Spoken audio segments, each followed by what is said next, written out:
مائدہ کی آیت نمبر 14 ہے۔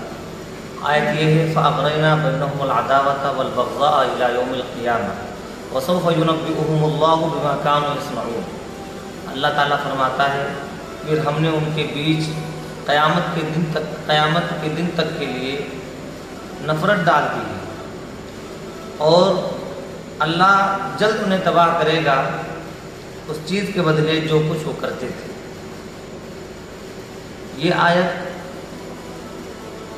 عیسائیوں کے مختلف طبقات کے بارے میں نازل ہوئی ہے، یہ مسلمان اور غیر مسلموں کے بارے میں نازل نہیں ہوئی ہے، اور اس میں وہ مختلف طبقوں میں بٹے ہوئے ہیں،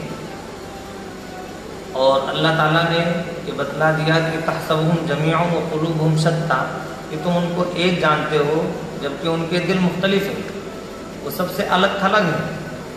تو یہ آیت مسلمان اور غیر مسلم کے بارے میں نہیں ہے، بلکہ عیسائیوں کے بارے میں ہے کہ جو حق پر ہونے کا دعویٰ کرتے تھے لیکن حق کو مانتے نہیں تھے،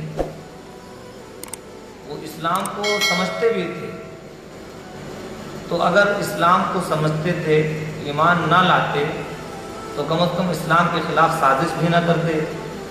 تو یہ آپس میں مختلف ہوئے تو اللہ تعالیٰ نے ان کے دلوں کے اندر نفرت ڈال دی، عداوت ڈال دی، اور قیامت تک ان کے دلوں میں آپس میں ایک دوسرے سے نفرت رہے گی۔